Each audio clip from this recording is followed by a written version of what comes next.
اس کے اتنے انوار ہیں. آپ یہ دیکھیں کہ اگر بینائی نہ ہو تو سورج ہمارے لیے بیکار. تو اصل نعمت بینائی ہوئی. کیا بات. تو جس طرح مطلب یہ ساری چیزیں آپ پھیلاتی چلی جائیں. گویائی ہے, آپ کے سماعت ہے. اگر آپ اتنی حسین آوازیں اللہ رب العزت نے کائنات میں پھیلا دی. چڑیوں کی چہچہاہٹ ہے, جانوروں کی آوازیں ہیں, ہواؤں کی سرسراہٹ ہے. اگر آپ کی سماعت نہ ہو تو آپ کے لیے سب بیکار ہے. تو اصل میں تو ہمیں دیکھنا ہے کہ اصل چیز نعمت ہے کیا. ہم پریشان ہی اس لیے ہیں کہ جو چیزیں نعمت نہیں ہیں وہ تو صرف نعمت کا ایک یہ سمجھے مظہر ہیں. جو اصل نعمت ہے اس کے بعد یہ ساری چیزیں آتی ہیں. ہم انہی کے پیچھے لگے رہتے ہیں. آپ یہ دیکھیں سیب نعمت ہے. اگر ہم سیب چھوڑ کے برگر کھائیں گے تو کوئی نعمت تھوڑی. جس طرح سے بنو اسرائیل نے منو سلوہ چھوڑ کے کہا اللہ کے رسول اس ٹائم موسیٰ علیہ السلام سے کہ آپ ہمارے لیے سبزی ساگ وغیرہ لا دیں. اللہ کی نعمت چھوڑ کے کیا تھا وہ, ایک مشروب تھا اور ایک پرندہ, وہ جو اللہ کی طرف سے اترتے تھے. تو اصل میں تو ہمیں سب سے پہلے ادراک ہونا چاہیے کہ اصل نعمت ہے کیا. یہ جو کائنات میں پھیلی ہوئی جتنی بھی یونیورس میں چیزیں ہوں, چڑیوں کی چہچہاہٹ ہے, پھول ہیں, رنگ ہیں, خوشبوئیں ہیں, ہوائیں ہیں, جھرنے ہیں, پانی ہیں, ندیاں ہیں, یہ ساری نعمتیں ہیں. انہیں ہم ایک طرف رکھتے ہیں, باقی چیزوں کو سمجھتے ہیں کہ ہم استعمال کر رہے ہیں. بالکل مجاز صاحب, بنیادی باتیں وہی ہیں کہ احساس اور ادراک یعنی معرفت. بے شک. تو یہ معرفت بھی خدا کی یعنی خدا کی کرم فرمائی کے بغیر ممکن نہیں ہے. ہم یہ دیکھتے ہیں کہ حضرت ابراہیم بن ادھم, آپ جانتے ہیں بادشاہ تھے, رات کو سوئے ہوئے تھے اپنے محل میں, اچانک چھت پر آواز سنی کسی کے قدموں کی آہٹ, جیسے کہ کوئی چل رہا ہے. انہوں نے سوچا کہ یہ قدم و حشم چاروں طرف پہرے دار ہیں اور یہ چھت پر میرے کون پہنچ گیا رات کے اس پہر. وہ خود گئے, جا کر دیکھا تو ایک شخص ہے, وہ دوڑ رہا ہے ادھر ادھر. پوچھا کیا ہوا, کیا تم یہاں پہنچے کیسے اور کس چیز کی تلاش ہے؟ تو اس نے کہا کہ میرا اونٹ گم ہو گیا ہے, میں تلاش کر رہا ہوں, چھت پہ تلاش کر رہا ہوں.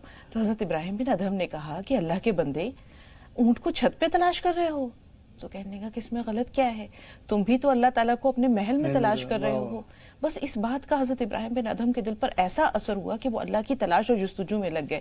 پھر پیدر پہ اس طرح کے واقعات ہوئے کہ بالآخر انہوں نے بادشاہی ترک کر کے فقیری اختیار کر لی. چلے گئے وہ پہاڑوں میں, بیابانوں میں, اور برسوں ادھر گزارے. تو یہاں جو رعایا تھی اس کا حال بے حال ہو گیا. وزیر کو کہا کہ جائیے تلاش کر کے لائیے ہمارے بادشاہ سلامت کو. وزیر پہنچے, دیکھا دریا کے کنارے گدڑی سی رہے ہیں. تو انہوں نے کہا کہ بادشاہ سلامت, رعایا پریشان ہے, سب آپ کو یاد کرتے ہیں, چلیے اپنا تخت و تاج آپ کا انتظار کر رہا ہے, منتظر ہے. تو انہوں نے جو گدڑی سی رہے تھے وہ سوئی پھینک دی دریا میں. پھر کہا مچھلیوں سے کہ اللہ کے حکم سے میری سوئی لا کر دو. تمام مچھلیاں جو ہیں وہ سونے کی سوئی لے کر آ گئیں, اور ایک جو ہے وہ ان کی اصلی سوئی تھی. انہوں نے کہا یہ سونے کی سوئی میری نہیں ہے, یہ سوئی میری ہے. پھر وزیر سے کہا کہ وہ بادشاہت زیادہ اچھی تھی یا یہ. تو آپ یہ دیکھیں مجاز صاحب کہ اللہ تعالیٰ کی نعمتوں کا ادراک, اس میں اللہ تعالیٰ کی کرم فرمائی اور اس کے خاص عنایت شامل ہوئے بغیر نہیں ہو سکتا. تو یہ ممکن کیسے ہو کہ اس میں اللہ تعالیٰ کی عنایت اور کرم فرمائی بھی ہو اور بندہ بھی حساس ہو کہ وہ ان نعمتوں کو سمجھ سکے؟ اصل میں شکر گزاری سے ہوگا. اگر آپ اللہ کی دی ہوئی نعمتوں کا شمار کرنا چاہیں تو شمار تو کر نہیں سکتے, مگر شکر گزاری کر سکتے ہیں. آپ جس اللہ کے دی ہوا میں سانس لے رہے ہیں, آپ کے دل میں اس کی تھینک فل فیلنگ ہونی چاہیے. آپ یہ دیکھیں کہ ہم نے تو اپنی زندگیوں کو اجیرن سا کر رکھا ہے ایک حساب سے. ہم جو اللہ رب العزت نے رشتے بنا کے بھیجے ہیں, قرآن میں یہ کہا ہے کہ جو میں نے بنا کے بھیجے ہیں رشتے, انہیں توڑنا مت. اچھی بیوی, نیک بیوی نعمت ہے. ماں باپ, بہن بھائی, خالہ پھوپھی, چچا تایا, ماموں یا ہمارے بچے, یہ سب نعمتیں ہیں. ہم ان کے ساتھ وقت نہیں گزارتے, ان کے ساتھ اٹھتے بیٹھتے نہیں, یہ سمجھتے ہی نہیں کہ یہ رشتے نعمت ہیں. آپ کے جذبات ہوں, آپ کے احساسات ہوں, آپ کی سوچ ہو, مثبت سوچ, آپ کو جو گناہ سے بچا کے توبہ کی طرف لے جائے, وہ سوچ نعمت ہے. جو آپ کو اللہ کی طرف رجوع کرا دے, وہ سوچ نعمت ہے. مومن کی تو شان یہی ہے. آپ یہ دیکھیں نا, ایک بار تو حضور نے یہ تک فرمایا تھا کہ ہلاک ہو گیا وہ شخص جس کا اگلا دن جو ہے, آج کا دن پچھلے دن سے بہتر نہ ہو. حدیث پاک ہے. تو ہمیں تو ہر حال میں مثبت سوچ کے ساتھ آگے بڑھنا ہے. تو جسے اللہ رب العزت نے نرم دلی دے دی, مثبت سوچ دے دی, غریبوں کے لیے ہمدردی دے دی, محبت دے دی انسانوں سے, وہ سب یہ نعمتیں ہیں اللہ کی. اب ہم ان نعمتوں کا ادراک کریں گے تب ہمیں سکون ملے گا. اصل میں تو بات یہ ہے کہ ہمیں یہ دیکھنا ہے کہ ہمارے ساتھ جو چیزیں جڑی ہوئی ہیں ہمیں پریشان کیا کیا چیزیں کرتی ہیں. انسان کے ساتھ 3 حالات جڑے ہوئے ہیں. ایک تو مافات کا غم، ایک معاد کا خوف، اور ایک حالات کا افسوس. اصل میں مافات کا غم کیا ہے کہ جو چیزیں فوت ہو چکی، جو چیزیں چلی گئیں، جو چیزیں ہم سے چھوٹ گئیں، کوئی اچھا رشتہ چھوٹ گیا، کوئی ہم سے اچھی جائیداد خریدنے سے رہ گئے، کوئی اور مان لو چیز ہمارے سے رہ گئی. ہم یہ نہیں سوچتے، زبانی تو ہم کہتے ہیں کہ اس میں اللہ کا کوئی نہ کوئی حکمت ہوگی، کوئی نہ کوئی ہمارے لیے بہتری ہوگی، لیکن اندر ہی اندر ہم غم محسوس کرتے ہیں کہ یہ کیوں ہم سے چھوٹ گیا. جبکہ جو کچھ قرآن یہ کہتا ہے کہ ہر چیز اللہ رب العزت کی مرضی سے ہوتی ہے، پتہ بھی نہیں گرتا اللہ کی مرضی کے خلاف. تو جب اللہ کی مرضی سے سب کچھ ہوتا ہے اور آپ زبان سے بھی یہ کہتے ہیں کہ اس میں کوئی نہ کوئی اللہ کی بہترائی ہوگی، تو پھر آپ دل سے کیوں نہیں مانتے؟ پھر آپ کو کیسا افسوس ہے کہ میں یہ کر لیتا تو میرا باپ بچ جاتا، میں یہ کر لیتا تو یہ بیماری نہ ہوتی. یہ چیزیں جو ہیں مافات کا غم، اس میں آدمی الجھا رہتا ہے. دوسرے معاد کی جو وہ خوف ہے نا مستقبل، آنے والے، مستقبل کا، کہ آنے والی جو چیزیں ہیں، مان لو میں غریب نہ ہو جاؤں، میرا کاروبار نہ ٹھپ ہو جائے، میرا یہ نہ ہو جائے، میرا یہ نہ ہو جائے. بھائی جو چیزیں آپ کے ہاتھ میں نہیں ہیں اسے آپ روک نہیں سکتے. جو چیزیں آپ کے ہاتھ میں اللہ نے اختیار میں دی ہیں، مان لو آپ کو لگ رہا ہے کہ مجھے شوگر ہونے والی ہے، آپ فوراً احتیاط کریں، اسے روکیں. یہ ہے ہوشیاری. یہ تو بیوقوفی ہوگی کہ آپ اسے حالات پہ چھوڑ دیں اور غم کرتے رہیں کہ پتہ نہیں، خوف کرتے رہیں کہ یہ نہ ہو جائے، یہ نہ ہو جائے. اور جو چیز آپ کے اختیاری میں نہیں ہے، جیسے موت. اب موت کا کیا ہے؟ جس معبود کے آگے آپ سجدے کرتے ہیں، جس مسجود کے آگے، موت تو آپ کو اس سے ملاتی ہے. مومن کے لیے تحفہ ہے. حدیث پاک ہے حضور صلی اللہ علیہ وسلم کی. محبوب سے ملاقات جی، ہے. محبوب سے ملاقات یہاں کراتی ایک ہے. سوال ہے مجاز صاحب، جی ماضی، حال اور مستقبل. انسان جو ہے وہ اس بھنور سے، اس دائرے سے نکل نہیں پاتا. جیسے آپ نے کہا ماضی کا وہ البم اٹھائے پھرتا ہے، جی ملال کے ساتھ، ندامت کے ساتھ، پچھتاووں کے ساتھ اور بہت سارے دکھوں کے ساتھ. یہ سلیب جو ہے تمام عمر اس کے کاندھوں پہ رہتی ہے کہ ایسا ہو گیا، ایسا ہو گیا. آنے والے مستقبل کا خوف نہ اس کے حال کو بہتر بناتا ہے اور نہ اسے ماضی کے حصار سے باہر نکلنے دیتا ہے، اور نہ اس کا مستقبل جو ہے وہ تابناک ہوتا ہے. تو زمان و مکان کی حدوں سے باہر نکلنا آج کے حال کو یعنی بہتر بنانے کے لیے کتنا ضروری ہے کہ نہ ہمیں مستقبل کا، ہمیں تو اگلی سانس کا نہیں پتا، اور جو بیت گیا سو بیت گیا. رات گئی بات گئی. مومن کی شان یہ ہے کہ وہ آج میں جیے. اصل میں جو بیت گیا اسے آپ واپس نہیں لا سکتے، وقت کو نہ ان حالات کو واپس لا سکتے ہیں. مان لو آپ کے پیرنٹس ہی فوت ہو گئے تو اب آپ انہیں واپس نہیں لا سکتے. اب تو آپ ان کے لیے صرف دعائیں کر سکتے ہیں کہ اللہ ان کی مغفرت کر دے. یہ جو وابیلہ مچانا ہے، جو اللہ کی دیے ہوئے حالات پہ ہائے توبہ مچانا ہے، یہ ہے اصل میں گناہ. کیونکہ جو کچھ ہوتا ہے وہ اللہ کی مرضی سے ہوتا ہے. آپ نے اپنی کوشش کر لی، اس کے باوجود اب یہ کہنا کہ میں 10 منٹ پہلے آ جاتا تو میری ماں بچ جاتی. کیسے بچ جاتی جب اس کا ٹائم پورا ہو گیا تھا؟ یہاں جی ایک سوال اور مجاز صاحب، جس طرح اللہ تعالیٰ اپنی ذات میں اور اپنی صفات میں شرک پسند نہیں کرتا، اسی طرح وہ اپنی محبت میں بھی کسی کو شریک نہیں چاہتا ہے. یہ جو ہمارا دل ہے نا، اس میں ہم نے بہت سارے لوگوں کو جگہ دے رکھی ہے. ہمارے رشتے ہیں، ہماری خواہشات ہیں، ہماری آرزویں ہیں، یہ دنیا ہے، اس کی رنگینیاں ہیں. تو پھر اس میں اللہ کا قیام اور مسکن کیسے ہو؟ رب تو یہ کہتا ہے کہ مجھے چاہو بھی تو میری یکتائی کے ساتھ، میری وحدانیت کے ساتھ، میرے جیسا نہ ہے اور نہ کوئی دوسرا ہوگا. تو یہ دل کا جو ظرف ہے، ہمارا دل کا جو برتن ہے، اس میں ہم نے اتنی تمام جو چیزوں کو جگہ دے رکھی ہے، تو پھر اللہ کا پرتاؤ دکھے تو کیسے دکھے؟ اصل میں بات یہ ہے کہ آپ کی اس بات سے مجھے قرآن کا وہ یاد آ رہا ہے واقعہ. جو ملکہ سبا تھی نا، یہ اس کا جہاں واقعہ بیان ہوا ہے قرآن میں، تو یہ اس طرح سے شروعات کی ہے اللہ نے کہ بادشاہ جب جس بستی میں گھستے ہیں تو اس بستی میں تہس نہس مچا دیتے ہیں. اللہ سے بڑا بادشاہ کوئی نہیں ہے. جس دل میں وہ بسنا چاہے نا، تو پہلے اس دل سے یہ خرافات ختم کرتا ہے. جو لالچ ہے، بغض ہے، حسد ہے، جھوٹ ہے، دھوکہ ہے، پھر اس بستی کو صاف کر کے پھر اس میں بستا ہے. تو جو لوگ اللہ کو واقعی اپنے دل میں بسانا چاہتے ہیں، کیونکہ ایک بار حضور سے کسی نے پوچھ لیا تھا کہ اللہ کہیں بستا ہے؟ حضور نے کہا ہاں، دل مومن میں. تو اگر اپنے دل میں واقعی اللہ کو بسانا ہے تو یہ جو خواہشات ہیں، یہ جو تمنائیں ہیں ناجائز، یہ جو لالچ ہیں، انہیں سب کو ہٹانا پڑے گا. کیونکہ اللہ خود پاک ہے، وہ پاک جگہ ہی بسے گا آگے.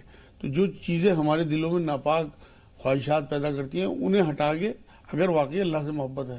آپ کی بات بالکل ٹھیک ہے کہ اللہ پاک ہے اور وہ اکیلا ہے، اور وہ بالکل نہیں چاہتا کہ میری محبت کے ساتھ کسی اور کی محبت. اصل میں تو قرآن یہ کہتا ہے کہ کائنات کی تمام چیزیں اللہ رب العزت نے ہمارے لیے بنائی ہیں، لیکن ہمیں اپنے لیے بنایا ہے. تو ہماری پوری زندگی ہماری پوری جو آخرت کا معاملہ ہے وہ ہماری سوچ میں رہنا چاہیے. جو چیز ہمارے اختیار میں نہیں ہے، موت کو ہم روک تو سکتے نہیں لیکن اس کی تیاری کر سکتے ہیں. اگر ہمیں یہ احساس ہو جائے کہ واقعی موت آنے والی ہے اور اس میں ہمیں اللہ کے آگے کھڑے ہونا ہے اور اللہ اس کے رسول کے تابع ہو کے ہمیں زندگی گزارنی ہے کیونکہ وہاں اس کا حساب کتاب ہوگا، تو ہم بالکل سیدھے ہو جائیں گے. جن لوگوں کو احساس ہو جاتا ہے، آپ یقین کریں، ان کے رات دن پھر اسی فکر میں گزرتے ہیں کہ اللہ کے آگے کھڑے ہونا ہے. بالکل مجاز صاحب، جنہیں میں ڈھونڈتا تھا آسمانوں میں زمینوں میں، جی جی جنہیں میں ڈھونڈتا تھا آسمانوں میں زمینوں میں، وہ نکلے میرے ظلمت خانہ دل کے مکینوں میں. جی جی تو جسے اللہ مل گیا اسے سب مل گیا، جس نے اللہ کو پا لیا اس نے سب کچھ پا بے لیا. شک بے شک. اور اللہ تعالیٰ ایسا نہیں ہے کہ وہ یہ کہتا ہے کہ صرف مجھے پالو تو میں دنیا کی تمام نعمتوں سے تمہیں محروم کر دوں گا. اللہ کی محبت تو ایسی ہے مجاز صاحب جو بندے کو وہ بھی دے دیتی ہے جو ابھی اس کی زبان پر یا اس کے لبوں پر نہیں آیا ہوتا اللہ ہے. والوں کے لیے ایسے ہی ہوتا ہے. تو اللہ تعالیٰ تو نوازنے کو آتا ہے تو نواز دیتا ہے، بے حساب بن مانگے نوازتا ہے. ہمارے سامنے اگر اصحاب صفہ کی مثال ہے، فقراء صحابہ کی مثال ہے، تو حضرت عثمان غنی اور حضرت عبد الرحمن بن عوف بھی ہیں. جی جی تو ہم یہ دیکھتے ہیں کہ یہ جو ایک چیز ہے نا انسان کے دل میں جو اسے پریشان رکھتی ہے، وہ کاش ہے، یا لیت، کاش کاش مجھے یہ مل جائے. اگر کاش، مگر اگر یہ مگر نہ ہوتا، کاش. یہ ہو جاتا ہے. ہاں اصل میں یہی غم لاتا ہے، یہی پریشان کرتا ہے چیزوں کو. بات یہ ہے نا کہ یا تو آپ بدل سکتے ہو حالات کو، جہاں آپ بدل سکتے ہو وہاں آپ اپنی کوشش کریں، ورنہ اللہ پہ چھوڑ دیں. جو چیزیں آپ کے اختیار میں نہیں ہیں اللہ کے اختیار میں. آپ یہ دیکھیں، ہم کہتے تو ہیں کہ اللہ 70 ماؤں سے زیادہ محبت کرتا ہے. ہم یقین اس یقین کے ساتھ دعا کرتے ہیں کہ وہ قبول کر لے گا. ماں آپ کی کوئی بات ٹال دے گی جو ہمارے لیے بہتر ہوگا. بھائی اگر کوئی بچہ انگارہ ہی پکڑنے لگے، ماں سے انگارہ ہی مانگنے لگے تو نہیں دے گی، لیکن باقی جو اس کے لیے بہتری کی چیزیں ہوں گی سب دے گی. تو اگر ہمیں واقعی اللہ کی نعمتوں کا ادراک ہو جائے اور ہمیں یہ لگ جائے، آپ یہ دیکھیں کہ اگر میں کسی سے یہ کہوں کہ 2 کروڑ روپے لے لو اور اپنی دونوں آنکھیں مجھے دے دو، دے نہیں سکتا. کتنی بیش قیمت چیز ہے. ویسے چاہے غربت میں زندگی گزارتا ہو، آپ یہ دیکھیں کہ آپ ایک انگوٹھا صرف کٹوا دیں ہاتھ کا، آپ کام ہی نہیں کر سکتے. 1 لاکھ روپے میں اگر آپ انگوٹھا دے دیں تو آپ ہمیشہ کے لیے بیکار ہو. یہ وہ چیزیں ہیں. میری ایک ریلیشن میں ہیں ایک لیڈی، ان کا تھوک بننا بند ہو گیا. اب وہ ان سے نہ بولا جاتا ہے نہ کھایا جاتا ہے، اتنی پریشان ہے وہ. اب احساس ہوتا ہے کہ تھوک ہے کیا چیز جو اللہ نے ہمارے منہ میں خود بخود آٹومیٹک بنتا رہتا ہے اور اس سے ہماری پوری زندگی آسان ہو کے چلتی رہتی ہے. ان کی میں بھی ملنے گیا ان سے تو مجھ سے دیکھا نہیں گیا، رونا آ گیا دیکھ کے انہیں. ہمیں احساس ہی نہیں ہوتا کہ ہم اللہ کی کن کن نعمتوں کا استعمال کرتے رہتے ہیں اور آپ یہ دیکھیں کہ ہم پھر اسی کے پیچھے بھاگتے رہتے ہیں. جو آنے والی چیزیں ہیں جن کا اللہ رب العزت نے اپنے رسول کے ذریعے کہلوا دیا کہ تمہیں مال جو ہے، تمہاری رزق جو ہے وہ اس طرح ڈھونڈتا ہے تمہیں جیسے موت.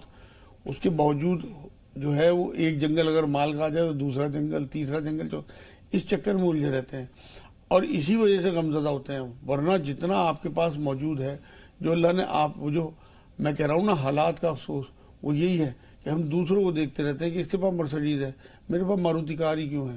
ارے بھائی جو اللہ نے تمہیں دیا ہے اس پہ شکر ادا کرو. نیچے دیکھو دوسرے کے پاس کار بھی نہیں ہے، موٹر سائیکل ہے. موٹر سائیکل والا دیکھے اس کے پاس سائیکل ہے، سائیکل والا دیکھیے تو پیدل ہی جا رہا ہے، پیدل والا دیکھیے اس کے تو پیر ہی نہیں ہے. تو یہاں سے اگر شروعات آپ نیچے سے کریں گے تو آپ کے اندر شکر گزاری آئے گی.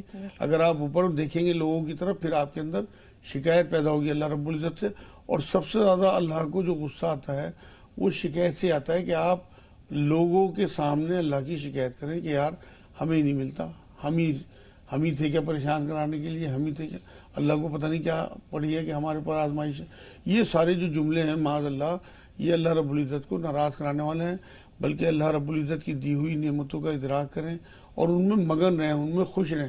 اللہ تیرا شکر ہے جو تو نے ہمیں دیا ہے بہت بہتر ہے. بالکل مجاز صاحب، تو اس کا مطلب کہ غمزدگی کو دور کرنے کے لیے اور اللہ کی نعمتوں کو بڑھانے کے لیے، اضافے کے لیے یا خوشی کے دروازے کو کھولنے کے لیے شکر گزاری جو ہے شاہ اصل کلید چیز ہے. اصل میں یہ کی ہے ماسٹر کی شکر گزاری جو ہے نا، ایک تو یہ نعمتوں میں اضافہ کراتی ہے. لازمن لفظ استعمال کیا قرآن نے کہ میں لازمن تمہاری نعمتوں میں اضافہ کر دوں گا. تو اگر آپ کو واقعی نعمتوں میں اضافہ کرانا ہے، آپ کی کوئی خواہشات ہیں جائز، تو وہ آپ اللہ کا شکر بھیجنا شروع کریں. شروع کر کے دیکھ لیں آج سے ناظرین، انشاءاللہ نعمتیں بڑھنا شروع ہو جائیں گی. 2 کالرز ہیں سیمی، تھوڑا سا انتظار. آپ سے پہلے منصور بھائی ہیں. جی فرمائیے منصور بھائی، سوال کیا ہے؟ منصور بھائی میں سن پا رہے ہیں؟